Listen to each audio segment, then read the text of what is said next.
Thank you, तुझ्यामुळे माझ्या आईचा मला वाढदिवस साजरा करता आला. खूप खूप थँक्यू. खरं तर तुला थँक्यू. तुझ्यामुळे माझा वाढदिवस स्पेशल झाला. मला ना आज असंच वाटतंय की दिवस संपूच नाही. असा वाढदिवस रोज यायला हवा, म्हणजे शाळेत जायलाच नको. फक्त आपण तिघं बाईकवर फिरत राहायचं. ही आहे तिची तळभत्री स्वप्न. की मी गौरीला घरातून बाहेर काढायच्या मागे आणि हिला एकत्र दोघांसोबत फिरायचे.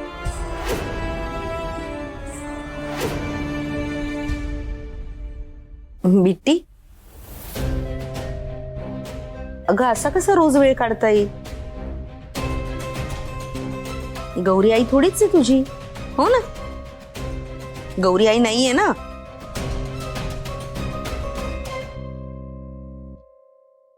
खरं तर मला खूप मजा आली बिट्टी.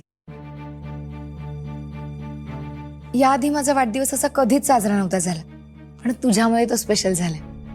खरंच थँक्यू. आणि तू मला इतकं छान गिफ्ट दिलंस. मला याच्या आधी कोणीच असं गिफ्ट दिलं नव्हतं.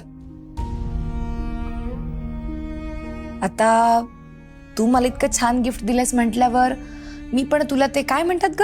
Return gift. हा, रिटर्न गिफ्ट. मला सांग, तुला काय हवंय? देशील का? अगं मागून तर बघ. पक्का? बोल. तू फक्त एक दिवसासाठी नाही, माझी कायमची आई होशील.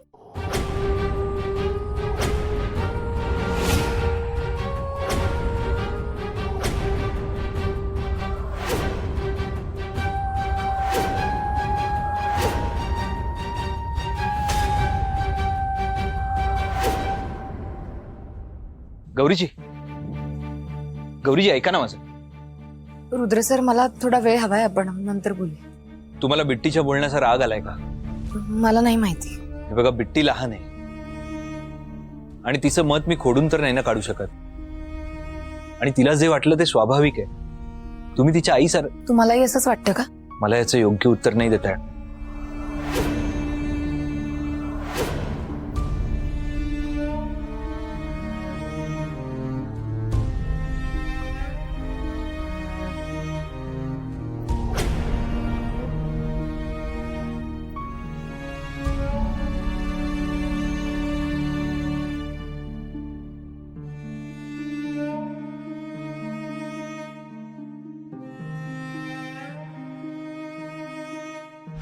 तू फक्त एक दिवसासाठी नाही, माझी कायमची आई होशील.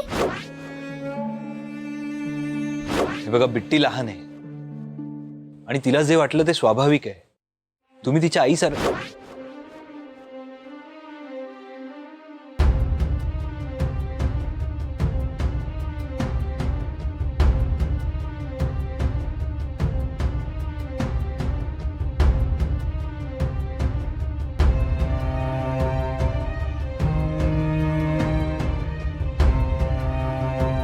कशाला या सगळ्यात पडतेस? मुलं काहीही विचार करतात, त्यात तू तिच्या आईसारखी दिसतेस म्हणून मागे लागली असणार. गौरी, बिट्टी तुझ्यात इन्व्हॉल्व झाली तर तुला तुझ्या मार्गाने जावंच लागणार आहे ना. गौरी, मी तुला सांगितलं होतं ना, तू या सगळ्यात पडू नकोस. तू का बिट्टीच्या अट्टाला बळी पडतेस? तुझ्या अशा वागण्यानं तू अगदी तिच्यासारखीच दिसती.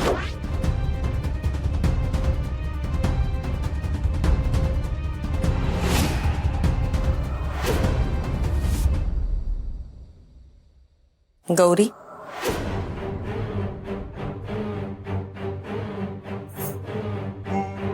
मी म्हणाले होते ना तुला, बिट्टी तुझ्यात इन्व्हॉल्व होणार, तिला तुझा लळा लागणार.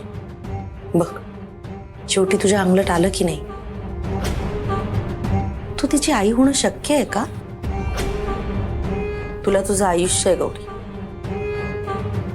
तू का म्हणून दुसऱ्याच्या मुलीला स्वतःची मुलगी म्हणायचं?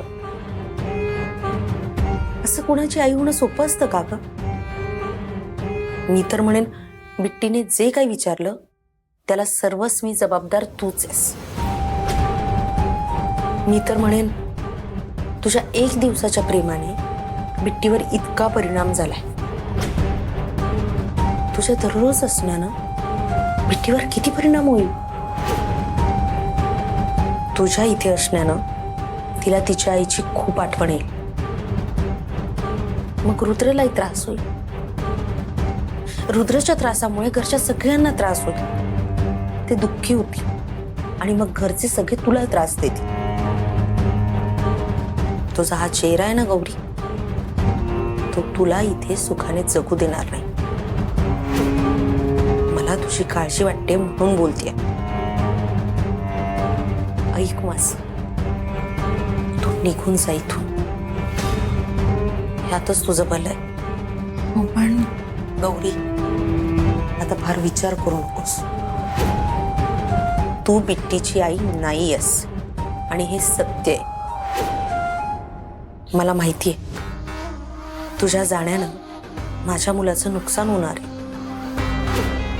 पण पुढे जाऊन गोष्टी बिघडण्यापेक्षा माझ्या मुलाला झालेला त्रास मी सहन करेन. गौरी, तुला जर खरंच तिची आई व्हावंसं वाटत असेल तर प्लीज इथून लांब निघून जा.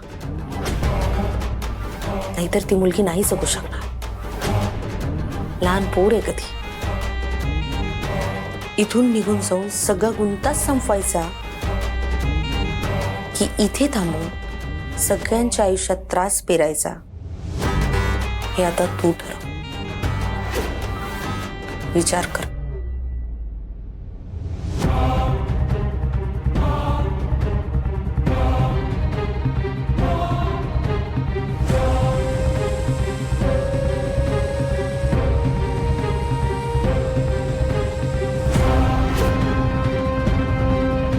Happy birthday to you.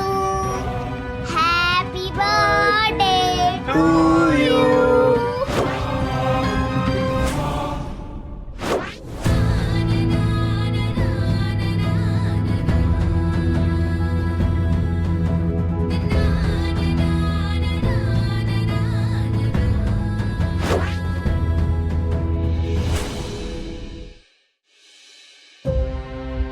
हे सगळं काय चाललंय?